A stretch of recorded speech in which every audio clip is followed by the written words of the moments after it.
On March 7th, 1934, the New York Times reported the following, quote, "The observation was built in 1888, Mr. Kuzmier said, adding that deckhands would testify that one side of the boat was so rotten that a rope had to be passed over the deck and fastened to the other side before she could be moored.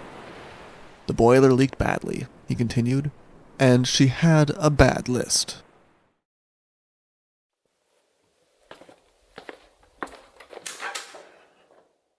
Hello, and welcome to the Shipwreck Archive. Thank you. Would you happen to have the story, "The Observation in the General Slocum's Wake"? Here we are. Enjoy!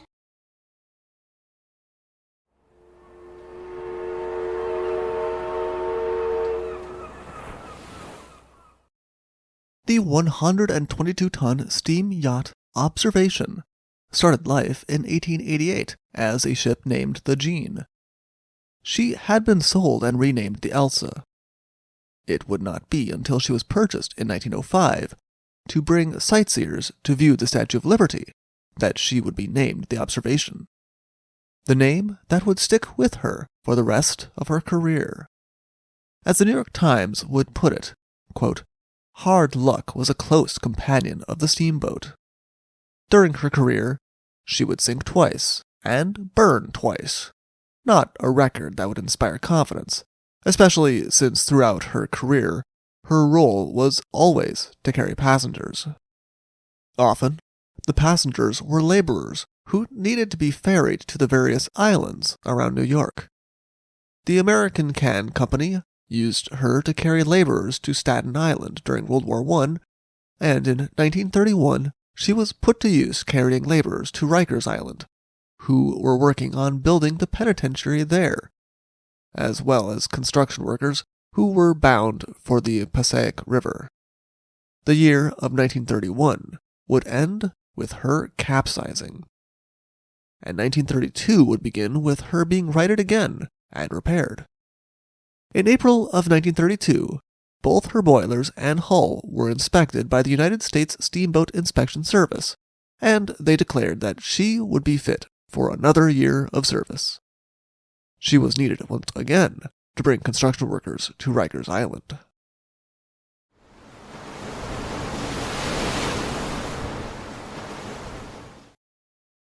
The Carlin Construction Company had chartered the Observation to make 3 trips each morning, one at 6:50, another at 7:30, and the final one at 8 a.m. On the morning of the 9th of September, 1932, the Observation had already completed its first 2 trips, bringing an estimated 300 construction workers to Rikers Island. The maximum passenger capacity of the Observation was only 250 people, so it made sense for the workers to be staggered. Initially, this had not been the case, and they had brought as many people over as possible at the same time, but the Ironworkers Union had protested the overcrowding. As a result, the workers were broken up by trade, with the bricklayers and cement workers going at 7:30, and the ironworkers going at 8. Some employees had complained to their foreman that the ship was in terrible repair, but when the foreman reported this to his bosses, they told him that the ship had been chartered by a different construction company, and therefore they could do nothing about it. Men of various companies could use it so long as they paid the fare, but it was Carlin Construction Company that had been in charge of the charter. Almost all of the workers who came on board of the Observation for the 8 a.m. trip were members of the International Association of Bridge, Structural, and Ornamental Ironworkers. An estimated 125 men each gave Carlin Construction Company employee Miller their 10-cent fare, which would pay for their round trip for the day. The crew of the ship included an engineer, a fireman, 2 deckhands, and a father and son captain duo. The Observation had originally been purchased by Captain George Forsyth, but at some point the ownership was recorded as being transferred partially to his son, Captain Alexander Forsyth. Both father and son worked on the Observation, and they were both on board as the steam yacht departed from the pier at 135th Street Captain George Forsyth was at the wheel, and Captain Alexander Forsyth was selling coffee to the workers who had come on board. The observation sounded her whistle like normal, and she backed into the midstream of the East River. She was only about 25 feet from the pier, somewhere between 135th Street and 134th Street, when she suddenly exploded without warning. It would not take people long to realize that it was almost the same spot where the General Slocum disaster had occurred 28 years prior.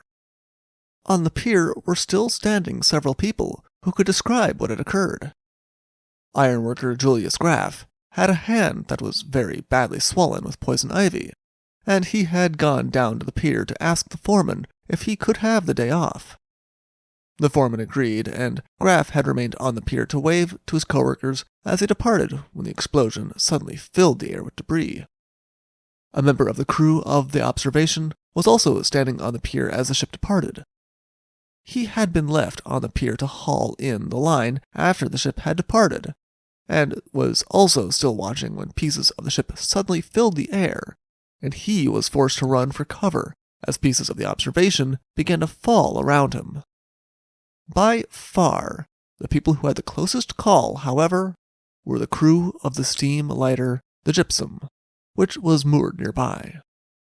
Captain Brennan of the Gypsum would say that he was in the middle of changing his clothing in the pilot-house of his vessel when the explosion occurred. The observation had passed only 8 feet from his ship, and he had watched it go before turning to get a pair of pants.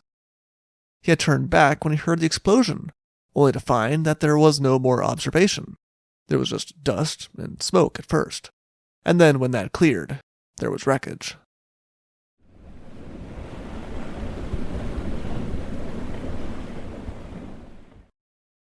Initially, it was rumored that the observation had been carrying dynamite to use during the construction, but that was quickly refuted. There would also be rumors that it had been some sort of intentional sabotage of the ship that the federal investigators were looking into, but this was also quickly dismissed. It was quickly agreed by all that the reason the ship had ended her career so dramatically was her boilers had exploded.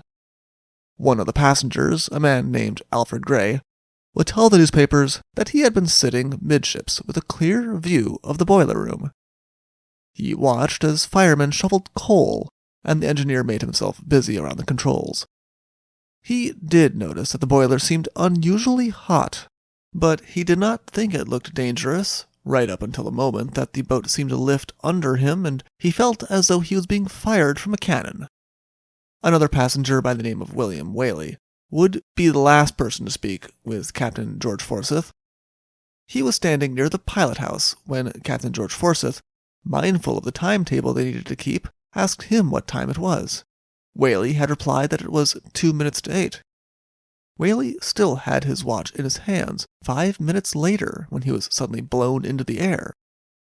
After ending up in the water, he came up under some wreckage and had to dive back under so he could get free of it. He was badly burned but survived.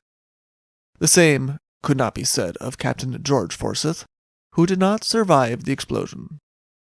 The pilot-house that he had been standing in was found flattened like a raft, covering an area of 20 square feet by the force of the explosion. On board the Gypsum, Captain Brennan had a close call. A beam from the explosion would have wrecked the pilot-house he was in, but 2 cables connected to a boom on the ship stopped it. The cable chains broke with force, but rather than destroying the pilot-house, the beam fell on the deck and destroyed the steel deck railing.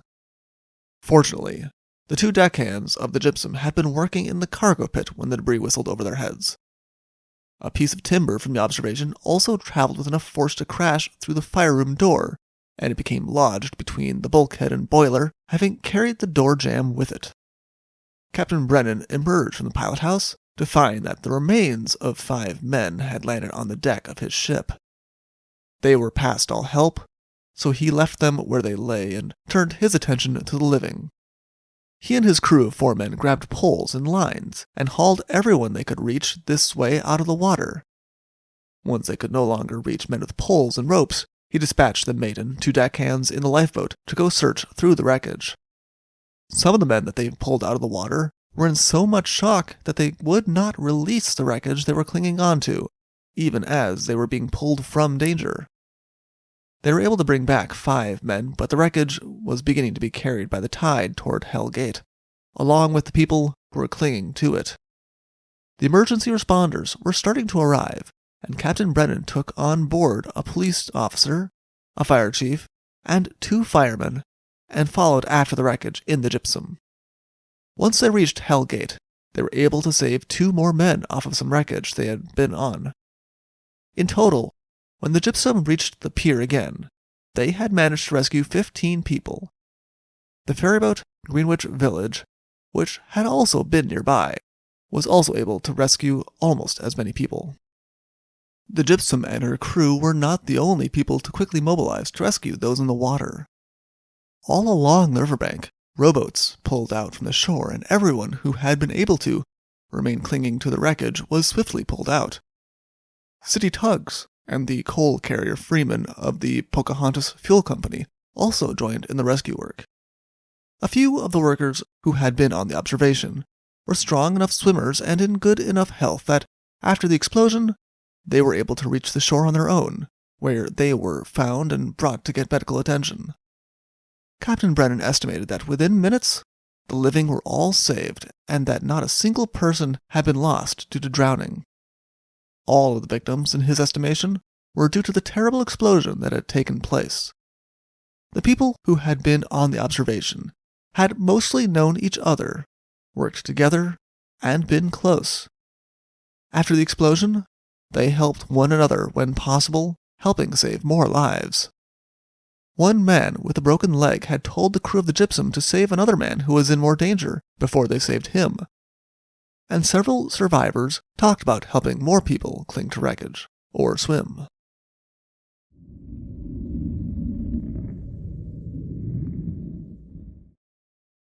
With the news of the explosion, 10 emergency crews had swiftly mobilized, made up of members of the police force and fire departments in Manhattan, the Bronx, and Queens, as well as the Coast Guard. With the fast rescue work of those who had been on nearby the explosion, the rescue crews were mostly relegated to the tragic work of recovering the remains from the water. It was a task made more difficult by the force of the explosion. The remains of one man had been blown over 200 feet and through the window of a building nearby. There would be a lot of ground to cover to ensure nothing was missed. The flattened pilot house got as far as Long Island City after being swept along by the tide. In the meantime, an emergency field hospital was set up in a ferry station where 72 men were brought for quick first aid administered by doctors and interns from Harlem, Fordham, and Morrisania before being sent on to Lincoln Hospital. Lincoln Hospital could not manage the influx of victims alone, and they were spread out to other hospitals in the area. Not everyone would come through the field hospital either. As injured men were picked up from where they had been found, they were brought straight to hospitals nearby. Not all of those who reached the hospital would survive. A priest would tell the papers that he had administered last rites to 50 men at Lincoln Hospital. Though all of the nurses and doctors worked hard to do everything they could, and all shifts of the hospital came in to lend a hand, they were still overwhelmed. The injured were lying on floors as well as in beds, and they were brought to the women's ward when there was no space elsewhere. Those who felt they could sit surrendered their beds for the critically injured. At least 20 men clothed in rags after the explosion were found sitting in the emergency ward smoking and drinking coffee with hands that were shaking after what they had experienced. It was not the first time that the ferry house at 134th Street had been used to house the victims of a shipping disaster. Just as the observation had exploded near the spot where the General Slocum had met her end, her victims were also brought to the same building. The disaster would lead to a reunion. Police Commissioner Mulrooney had been a detective who had worked the General Slocum disaster recovery efforts alongside marine worker Tom Walsh. The two men would bump into one another again at the morgue. Tom Walsh was now a diver, and they were once again working the same disaster scene 28 years later. The final count would be that 72 people had been lost, and 63 had been injured in the explosion. At the time, it was the second worst disaster to happen in New York Harbor history, coming in behind the 1,021 lost on the General Slocum, but coming in above the Linseed King, which had held the place previously with the cost of 58 lives. It was only when there was no more recovery work to be done that the inquiries into what had happened would fully pick up steam, and people would look at who could be blamed. Captain George Forsyth was no longer available to be questioned, but Captain Alexander Forsyth was. He had been badly injured, badly enough that there would be several rumors that he had succumbed to his injuries, but he would survive. He was quickly held on a $25,000 bail, though due to his injuries, he was held at Fordham Hospital instead of a jail cell.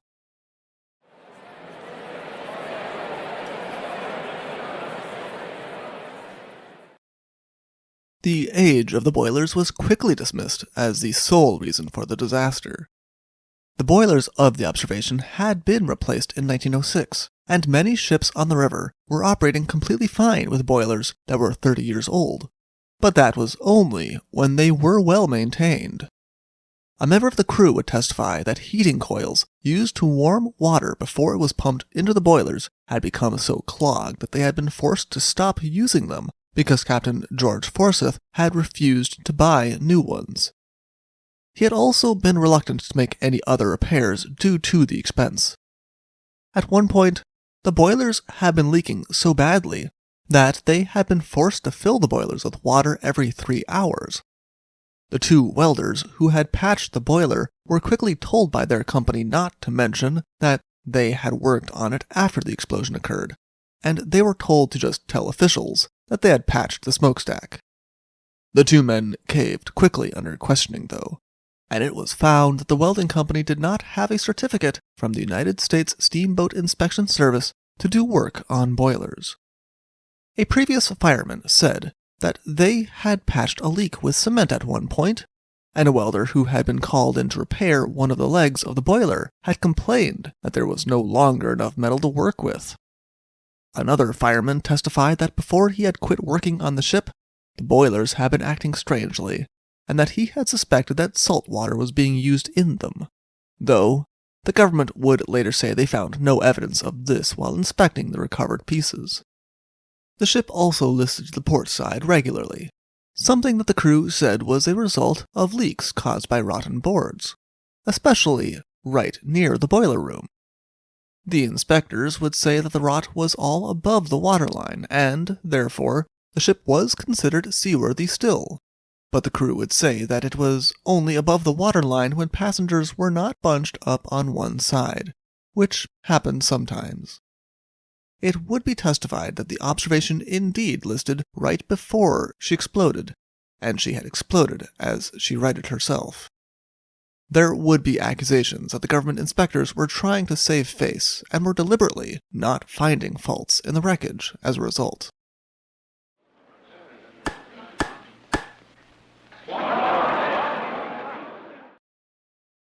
The fact of the matter was that Captain George Forsyth had money difficulties, and the observation reflected that. At one time, Captain George Forsyth had owned multiple vessels, but at the time of the explosion, only the observation had remained. He did not have an office for his company, and simply rented desk space to use when needed. It had been in order to avoid debtors that the observation had partially been signed over to Captain Alexander Forsyth. For helping his father, 24-year-old Captain Alexander Forsyth would face charges of manslaughter, but be acquitted.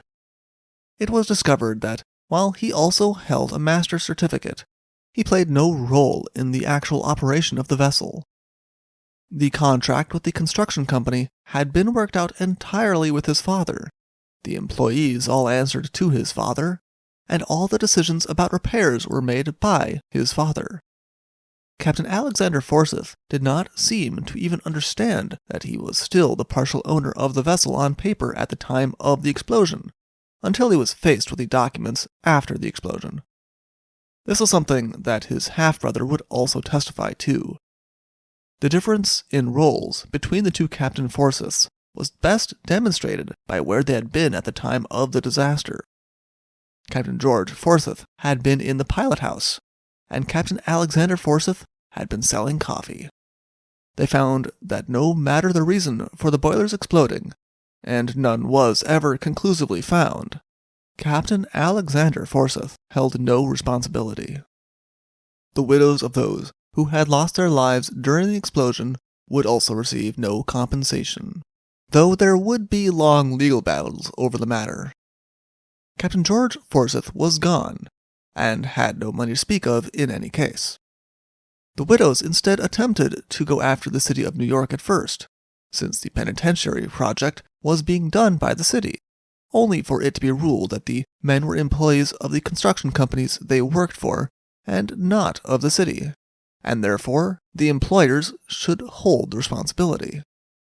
The widows then turned their lawsuit to the employers, only for it to be found that the men had not been working at the time of the disaster. It was ruled that a disaster that had taken place on the way to work, even though it had been a chartered vessel, was not the employer's responsibility. There would be no one who would repay the bereaved for the tragic loss of their loved ones, no matter how preventable it might seem.